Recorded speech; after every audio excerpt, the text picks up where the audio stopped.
If you really hold a lot of energy towards that word and that word really offends you, then my recommendation for you would be never do anything in your life that goes against the mainstream.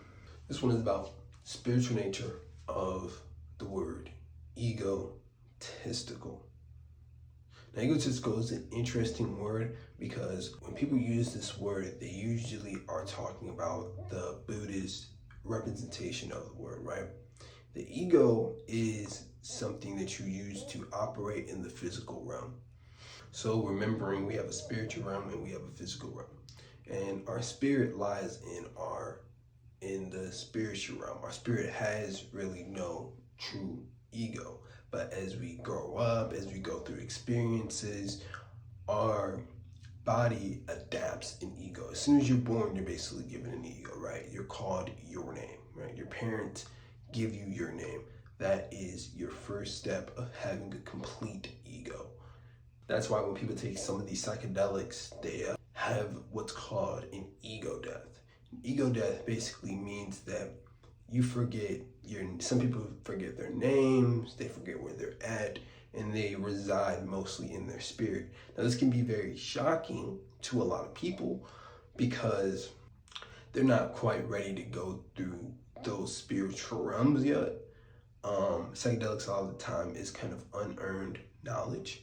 So they're not ready to kind of go deep into their mind. I mean, imagine if you were walking down the street having a normalized day, and then out of nowhere, you forget your name. You forget where you're at. You forget your body. You don't even know what realm you're on. Although we have the spirit within us, at the same time, we need this ego to operate in the physical realm. So you need an ego. That's point one. The ego is a tool, right? So you can use this tool to hammer a nail, or you can hit yourself in the face with a hammer. If somebody hits you with a hammer, you don't get mad at the hammer, you get mad at the person. Now, a lot of us are called egotistical, and I've had this.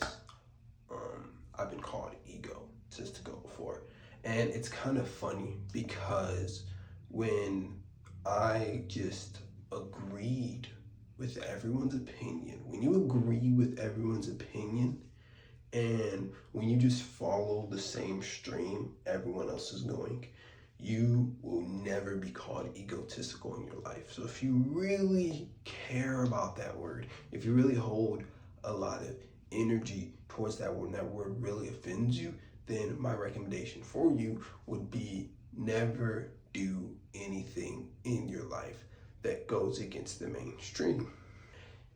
Never be different. Never put yourself out there at all, right? So the first criticism that I got when I started, let's say, a YouTube channel was, egotistical, right? But when I was going with everyone's opinion, when I agreed with everyone, nobody had never called me egotistical. What you're gonna probably get is nice guy, right? That's probably what you're gonna get a lot if you just follow the mainstream. You go with what everybody else goes with. You're gonna get the word nice guy. And if you wanna be called a nice guy, if you wanna be called a nice guy, if you wanna be called sweet, if you wanna be called these words, then that's what you do. Once again, you go with the mainstream, you go with what everyone wants. Because at the end of the day, when people call you egotistical, what that really means, the spiritual meaning behind it, is that you're just going your own way.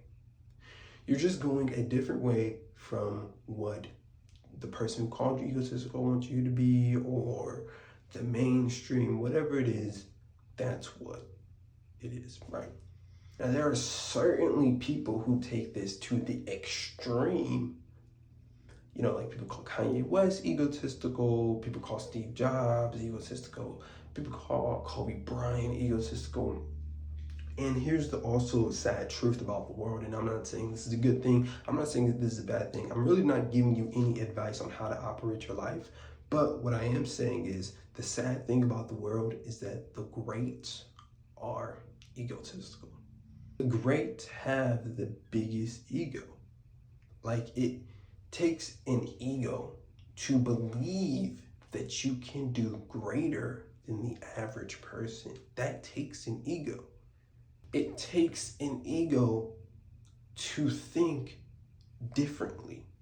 And what a lot of people who are spiritual, Christians, Buddhists, whatever it's called, I fall more into the Christian category. They don't understand that sometimes you can be empowered by God, and that can also be called egotistical. The story of Jesus Christ. The Romans, don't want to say that word, but let's just say the Romans believed he was egotistical. Like, the Son of God, how dare you call yourself the Son of God when we know your mother and your father? And this was a common thing throughout his entire life. But the point is, right, at his time, people thought he was an ego.